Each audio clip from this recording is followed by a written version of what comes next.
오늘 이 시간에는 십자가 그 6번째 시간으로 원수된 것을 십자가로 소멸하시고 라는 제목을 가지고 본문 말씀인 에베소서 2장 16절 말씀을 통해서 하나님께서 저와 여러분에게 주시는 말씀 함께 나누도록 하겠습니다.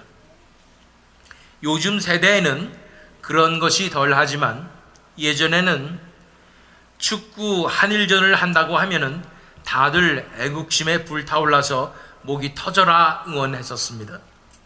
왜냐하면 일제 치하에서 당했던 그 서름이 우리 민족 안에 남아 있어서 어떻게 해서든 일본은 누리고 싶은, 이기고 싶은 마음이 우리 민족의 가슴에 흐르고 있기 때문입니다. 나이 드신 분들은 너무도 공산주의를 싫어하세요. 왜냐하면 6.25를 통해서 그 잔인한 실체를 경험했기 때문입니다. 해방 이후에 공산주의의 기독교 박해를 경험하고 남으로 피난해서 내려온 실향민 크리스천들은 공산주의 하면 이를 갈고 치를 떠는 것입니다. 아프리카에서 내전이 일어나는 나라들을 보면은 많은 경우에 민족들 사이에 일어나는 갈등과 반목이 원인이 되는 것입니다. 서구 열강들이 아프리카 땅을, 나라를 나누는데 그냥 자신들이 통치하기 편하게 나눠놨어요. 줄을 짝짝 그어놔가지고 그 다른 민족들, 서로 원수되는 민족들도 같은 나라로 모아놓고 막 이러는 거예요. 얼마 전까지만 해도 루안다에서 또 이 두 민족 간에 엄청난 내전이 일어나서 수많은 사람들이 목숨을 잃었다는 것을 우리가 들어서 알고 있습니다. 오랫동안 역사적으로 반목했던 것이 한 나라로 묶어놓는다고 해서 해결되는 것이 아니라 결국 피밀인데 나는 내전으로 번져나가게 되었던 것입니다. 집안에 원수가 있습니다. 부모님의 원수도 있고 또 민족들 간의 원수가 있고, 생각보다 그 미움의 감정은 인류사 가운데 크나큰 우리의 삶에 영향을 끼치고 있는 것입니다. 그런데 오늘 이 에베소서 말씀에는 이러한 원수가 된 민족들이 화목하게 되는 것이 가능하다고 말씀하시고, 그것이 십자가를 통해서 가능하다고 말씀하여 주시는 것입니다. 우리가 십자가 시리즈를 진행하고 있지요. 서신서에 나타난 이 십자가에 대한 그런 언급을 우리가 하나하나 살펴보면서 이 십자가가 어떤 것인가를 살펴보고 있는 중입니다. 이 십자가의 중심성에 대해서 우리는 살펴보았습니다. 십자가가 중심입니다. 성경의 중심인 것입니다. 성경은 십자가에 관한 것입니다. 성경은 예수 그리스도에 관한 것이고 십자가에 관한 것입니다. 우리가 신약 성경을 읽는다고 해서 구약 성경에 예수님이 안 계신 것이 아닙니다. 우리 일부 예배 때는 은혜 언약이라고 그 시리즈를 하고 있는데, 그때 우리가 살펴보는 구절들은 다 창세기 구절들이에요. 창세기에 예수님이 다 나와 있다니까요. 그 예수님을 발견하고 예수님에 관한 얘기가 바로 성경이라는 것입니다. 그리고 이 십자가가 중심이 될 뿐 아니라 그 십자가를 이 세상은 너무도 싫어하고, 그래서 이 세상 사람들에게는 걸림돌이 되는구나 라는 것을 함께 지난 시간에 살펴본 적이 있습니다. 예수 그리스도께서 그러셨지요. 예수님도 이 세상에 구원을 주시는 구원자이시지만 많은 사람들이 예수님을 미워했습니다. 또 예수님을 모퉁이돌이라고 표현하고 있듯이 이 십자가는 모퉁이돌과 같습니다. 시편 118편 22절 23절 말씀을 보면, 건축자가 버린 돌이 집 모퉁이의 머릿돌이 되었나니 이는 여호와께서 행하신 것이요 우리 눈에 기이한 바로다. 세상 사람들이 싫어한다는 거예요. 이 십자가를 미워하고 거리끼는 것이고 미련하다고 생각하는 것이죠. 그런데 그 건축자가 버린 돌이 집 모퉁이의 머릿돌이 되시는 것입니다. 그 예수님께서 구원의 반석이 되시는 것입니다. 십자가가 우리의 신앙의 중심이 되는 것이고 성경의 중심이 되는 줄로 믿습니다. 멸망당하는 자에게는 거리끼는 것입니다. 그러나 구원받는 자에게는 하나님의 놀라운 능력이 되는 것입니다. 그래서 오늘 본문 말씀인 에베소서 2장 16절로 가면 또 십자가로 이 둘을 한 몸으로 하나님과 화목하게 하려 하심이라. 원수된 것을 십자가로 소멸하시고 라고 말씀하고 있습니다. 십자가가 화목하게 하는 도구라고 말씀하시는 것입니다. 여기서 보면 하나님과 화목하게 하려 하심이라고 말하고 있습니다. 그래서 십자가는 하나님과 우리 사이가 화목되는 도구로서 주어지는 것이라고 볼 수가 있겠습니다. 하나님과 우리가 화목하지 않나요? 화목하지 않았지요. 왜 그렇습니까? 우리의 범죄 때문에, 우리의 죄악 때문에 죄악이 하나님과 우리 사이를 내어서 하나님의 진노가 우리 머리 위에 머물러 있게 된 것입니다. 그런데 십자가로 말미암아 우리가 하나님과 화목하게 되는 길이 열리게 된 줄로 믿습니다. 그런데 여기 보니까 원수된 것을 십자가로 소멸하시고 라고 말씀하면서 하나님과의 화목뿐 아니라 이 원수들 간에 화목되는 것에 대해서 얘기하고 있는 것입니다. 무엇과 무엇이 원수가 되었기에 십자가를 통해서 화목하게 된다고 말씀하시는 것일까요? 그래서 그 전에 11절로 12절 말씀 먼저 읽어보면 그러므로 생각하라. 너희는 그때의 육체로는 이방인이요 손으로 육체에 행한 할례를 받은 무리라 칭하는 자들로부터 할례를 받지 않은 무리라 칭함을 받는 자들이라. 그때 너희는 그리스도 밖에 있었고 이스라엘 나라 밖의 사람이라. 약속의 언약들에 대하여는 외인이요 세상에서 소망이 없고 하나님도 없는 자이더니. 사도 바울이 쓰신 서신이잖아요. 에베소서는. 이 에베소 교회 성도들은 당연히 이방에 있었기 때문에 이방인들로 많이 구성되어 있었습니다. 그런데 사도 바울이 그들이 이방인이며 원래 하나님의 나라에 속하지 않은 자들이었고 더군다나 하나님도 없는 자들이었다고 말하는 것입니다. 한마디로 유대인들이 개 취급하고 돼지 취급했었던 바로 그런 존재가 이방인이었다고 말씀하고 있는 것입니다. 계속해서 13절로 15절 말씀 읽어보면 이제는 전에 멀리 있던 너희가 그리스도 예수 안에서 그리스도의 피로 가까워졌느니라. 그는 우리의 화평이신지라. 둘로 하나를 만드사 원수된 것 곧 중간에 막힌 담을 자기 육체로 하시고 법정으로 된 계명의 율법을 폐하셨으니 이는 이 둘로 자기 안에서 한 세 사람을 지어 화평하게 하시고. 그런데 이 이방인이었던 에베소 교회 성도들이 예수 그리스도의 피로 가깝게 되었고 화평하게 되었다고 말씀하고 있는 것입니다. 그런데 이 말씀을 자세히 살펴보면 충격적이게도 유대인들과 이방인들 사이에는 중간에 막힌 담이 있어서 서로 원수 취급한다고 말하고 있는 것입니다. 그래서 앞에서 말한 원수가 바로 이 원수를 얘기하는 거예요. 제가 서두에 원수 같은 민족에 대해서 말하고 있는데 우리는 하나님의 백성들 입장에 봤을 때 원수 같은 민족이었다 라는 거예요. 충격이죠. 우리는 우리 한국 민족으로서 점잖게 잘 살아온 동방예의지국의 사람들인데 하나님의 백성의 입장에서 봤을 때는 원수 같은 그렇게 미움받는 족속이었다라고 말하고 있는 거예요. 도대체 유대인들과 이방인 사이는 어떻길래 원수 취급을 한다고 말하는 것일까요? 왜 하나님의 백성이라고 말하는 유대인들은 이방인들을 원수라고까지 말하는 것일까요? 이것은 그들의 사고방식 속에 숨어있는 선민자상에서 해답을 찾을 수가 있습니다. 그들은 정말로 자신들만이 하나님께서 택하신 백성이며 세상에 속한 그래서 이방인들은 다 마귀의 자식이며 하나님의 원수라고 굳게 믿고 있는 것입니다. 그들은 우리가 이 유대인의 사고방식으로 들어가야 이 구절이 이해가 가는 거예요. 분명히 창세기 6장 2절에 이 말씀 여러분 아실지 모르겠는데 노아의 방주 사건이 일어나기 바로 직전에 이 타락한 모습에 대해서 말씀하시면서 하나님의 아들들이 사람의 딸들의 아름다움을 보고 자기들이 좋아하는 모든 여자를 아내로 삼는지라.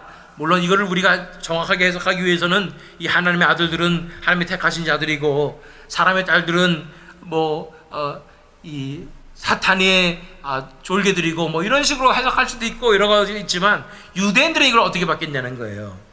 유대인들은 하나님의 아들들은 무조건 유대인이라고 생각하는 거죠. 그리고 사람의 딸들은 이방의 딸들이라고 생각하는 거죠. 그래서 둘이 섞였기 때문에 문제가 되기 때문에 우리는 우리의 피를 혈통을 지켜야 한다 이렇게 생각하는 것이 유대인의 생각이었을 것입니다. 자신들은 하나님의 아들들이라고 생각하고 이방인들은 사람의 딸들이라고 생각했다는 것입니다. 우리 원형복음이라고 불리는 창세기 3장 15절 말씀을 읽어보면 내가 너로 여자와 원수가 되게 하고 네 후손도 여자의 후손과 원수가 되게 하리니 여자의 후손은 네 머리를 상하게 할 것이요 너는 그의 발꿈치를 상하게 할 것이니라 하시고, 이 말씀을 들으면 여기서 여자의 후손은 예수님이죠. 우리가 볼 땐 예수님이고 또 성도들이고 교회입니다. 이스라엘 백성들은 이걸 어떻게 봤을까? 여자의 후손은 자기들이죠. 이스라엘 백성들만이 여자의 후손이라 생각을 했을 것이고, 그러면 뱀의 후손은 누구냐? 이방인들이 뱀의 후손이다 이렇게 생각했을 거라는 거예요. 그렇게 믿고 있으니 얼마나 밉겠어요. 그래서 마귀 자식들이라고 생각하는 거예요. 그렇기 때문에 유대인들과 이방인들 사이에는 엄청난 장벽이 있었습니다. 유대인들이 원수라고 부를 만큼 유대인들은 이방인들을 말 그대로 사탄의 자식들 취급하고 있었던 것입니다. 그렇기 때문에 그들이 이방인들과 한 형제가 된다, 한 자매가 되고 한 교회가 된다, 상상할 수도 없는 일이었던 거예요. 그렇기 때문에 그들의 이방인들을 한 형제로 받기 위해서는, 한 지체로 받기 위해서는 엄청난 사고의 전환이 필요했던 것입니다. 물론 태초부터 하나님께서는 이방인들을 구원하실 계획을 갖고 계셨습니다. 그렇지만 그것을 제대로 이해하지 못했던 이스라엘 백성들은 이방인들과 치르는 전쟁을 영적 전쟁이라고 생각하는 거예요. 그리고 사탄의 나라와 치르는 전쟁같이 그들을 미워하고 증오하였던 것입니다. 우리 입장에서는 가나안 땅에 정복하되 모든 사람들을 다 씨를 말려라 하는 것이 너무한 것 같아요 이렇게 생각할지 모르지만 이스라엘 백성들은 당연했어요. 그 사탄의 자식들 다 씨 말려야지 이런 적대감과 이런 분노를 가지고 있었던 것입니다. 그런데 유대인들의 이런 생각이 다 틀리다고는 할 수 없는 것이, 이 하나님의 백성들을 제외하고 이 이방인들은 하나같이 다 죄와 사망의 노예로 사탄에게 붙잡혀 있는, 그래서 그들에게 강제 노역하고 있는 얽매인 자들로 살아가는 백성들이었기 때문입니다. 그들은 하나님을 찾을 수도 없고 알 수도 없고 만날 수도 없었던 것입니다. 불과 100여 년 전만 해도 우리 한국 땅이 딱 그랬어요. 집집마다 귀신들 모셔놓고 정환수 따놓고 기도하고, 종교가 있으면 불교고 또는 유교해서 조상귀신 섬기고 이랬던 민족이 우리 한국 민족 아니었습니까? 그렇게 가망 없는 민족이었고 하나님 나라의 백성으로 봤을 때 원수와 같은 사탄에게 사로잡혔던 그런 족속이 우리 족속이었음을 우리는 인정할 수밖에 없는 것입니다. 철저히 공중의 권세 잡은 자가 다스리는 세상의 사고방식에 사로잡혀서 우리는 진리가 뭔지 알지도 못한 채 하나님 나라의 원수로 행하며 하나님의 백성을 핍박하며 실제로 하나님의 백성들을 잡아 죽이는 역할을 한 것입니다. 처음에 기독교가 들어왔을 때 우리 조상들이 어떻게 선교사들을 대하고 기독교인들을 대했는지,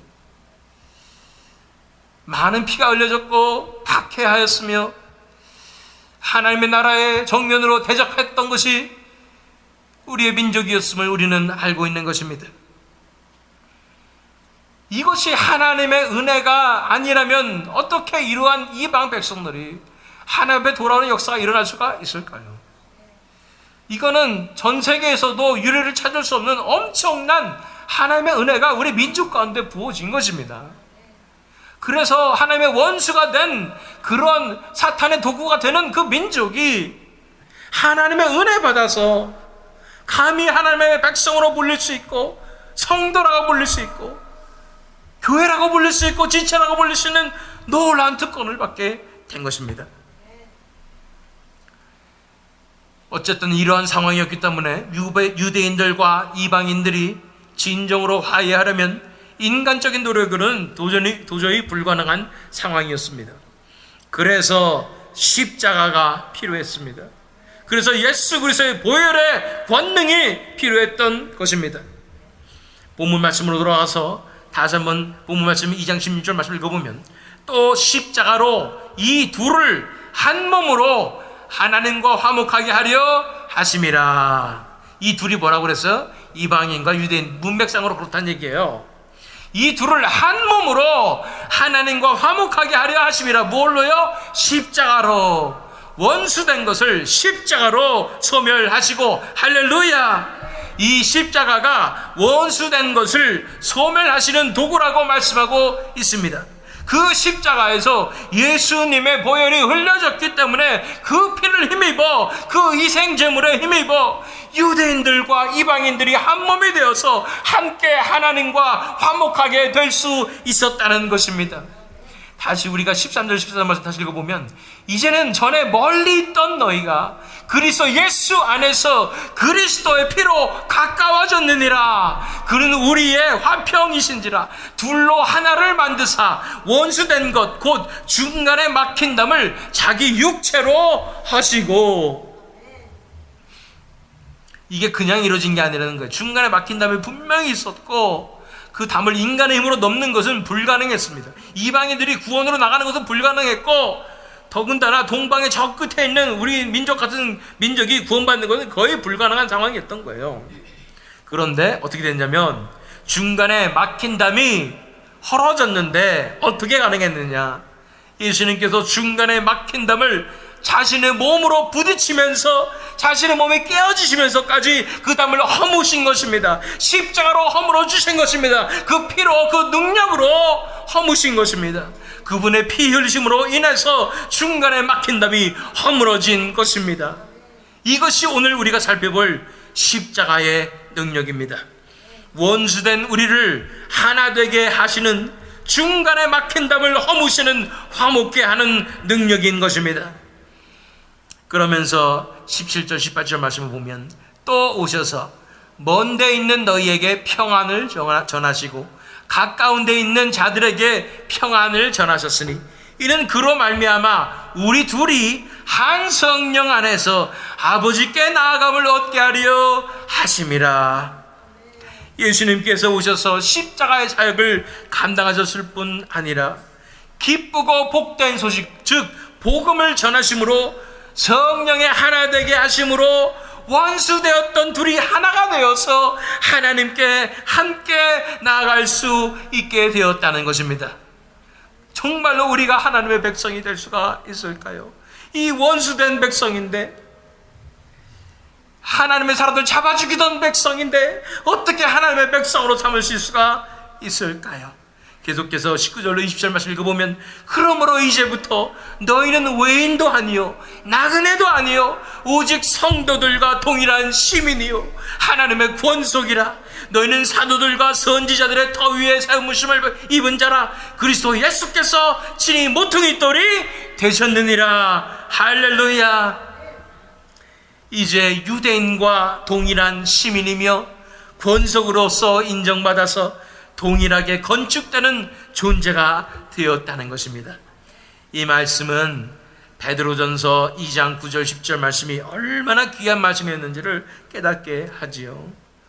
베드로전서 2장 9절로 10절 말씀. 그러나 너희는 택하신 족속이요 왕같은 제사장이요 거룩한 나라요 그의 소유가 된 백성이니 이는 너희를 어두운 데서 불러내어 그의 기이한 빛에 들어가게 하신 이의 아름다운 덕을 선포하게 하려 하심이라. 너희가 전에는 백성이 아니더니 이제는 하나님의 백성이요 전에는 긍휼을 얻지 못하였더니 이제는 긍휼을 얻은 자니라. 아멘.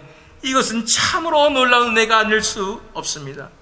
우리는 참으로 사탄의 후손 취급받던, 사탄의 종으로 살았던, 그래서 하나님과 원수가 되고 하나님의 백성들과 원수가 되었던 존재들입니다. 그런데 예수님께서 십자가로 중간에 막힌 담을 친히 그 몸으로 하심으로 우리는 왕같은 제사장이고 거룩한 나라이며 그의 소유된 백성으로 인정을 받게 된 것입니다. 그러므로 이 화목되는 신비, 이 하나 되는 이 신비는 바로 교회의 신비임을 알아야 합니다. 계속해서 에베소서 2장의 마지막 부분인 21절로 22절 말씀을 읽어보면 그의 안에서 건물마다 서로 연결하여 주 안에서 성전이 되어가고 너희도 성령 안에서 하나님이 거하실 처소가 되기 위하여 그리스도 예수 안에서 함께 지어져 가느니라. 예수 그리스도의 교회는 온 민족이 피부색과 문화와 자라온 환경이 전혀 다른 열방들이 다 예수 그리스도의 피로 하나가 되어서 서로 연결되고 성전이 되어서 성령이 거하시는 전이 되는, 그래서 한 지체가 되는 놀라운 기적으로 이루어지는 곳입니다. 그가 피를 흘리셨기 때문에 서로를 반목하고 미워하던 것이 변화해서 십자가의 사랑으로 충만하여져서 서로 받아주고 사랑할 뿐 아니라 서로를 위해 목숨을 바치는 진정한 사랑하는 교회로 서로 하나 되는 지체로 변화되게 하신 것입니다. 이것이 십자가의 능력입니다. 이것이 십자가의 은혜입니다. 우리는 이방인들이었습니다. 십자가가 아니라면 우린 도저히 하나님의 자녀라 일컬음을 받을 수 없었던 자격이 없는 자들이었을 뿐 아니라 말 그대로 하나님의 원수들이었습니다. 로마서 5장 10절에 나온 말씀이 다른 사람에게 하신 말씀이 아니라 바로 우리에게 하신 말씀이었어요. 로마서 5장 10절 말씀, 곧 우리가 원수 되었을 때에 그의 아들의 죽으심으로 말미암아 하나님과 화목하게 되었은즉 화목하게 된 자로서는 더욱 그의 살아나심으로 말미암아 구원을 받을 것이니라. 우리 같은 자들이 하나님과 이 십자가의 사랑으로 말미암아 하나님과 화목될 뿐 아니라 하나님의 백성들과도 화목하게 되어서 그들은 하나님의 백성이라고 부름을 받는 자들이었고 우리는 사탄의 자녀라고 부름을 받은 그런 원수라고 불림받은 자들이었는데 십자가로 말미암아 우리가 하나님의 백성들과 화목하게 되어서 그들과 하나가 되어서 한 마음과 한 뜻으로 하나님의 나라를 이루는 너무도 귀중하고 아름다운 그 사명에 동참하게 된 것입니다. 이것이 교회입니다. 이것이 교회의 신비입니다. 이것이 교회의 능력입니다. 이것이 예수 그리스도의 몸된 교회에 하나님께서 세우신 놀라운 비밀입니다. 아무런 자격이 없는 우리가 교회에 나왔습니다. 그리스도의 몸된 교회의 지체가 되었습니다. 이 은혜를 기억하십시오. 당연히 우리가 받아 누렸어야 할 은혜라고 생각하면 교만해지죠. 우리는 자격이 없는 자들이었는데 어떻게 하다 보니까 우리가 여기까지 왔고 이렇게 교회의 지체가 되는 영광을 누렸습니다. 이 십자가의 능력을 찬양합시다. 이 십자가의 능력을 의지함으로 아직도 죄악과 사망의 권세에, 세상의 권세에 사로잡혀 있는 그 불쌍한 하나님의 자녀들을 구출해내고 건져내는 이 사명에 동참하여서 모든 민족과 화목하고 또 정의와 사랑이 이 땅에 이루어지는 것을 경험하면 이 하나님의 나라가 이 땅에 이루어지는 것을 경험하시는 저와 여러분 되시기를, 또한 이 새믿음 장로교회 되기를 예수 그리스도의 이름으로 축원합니다.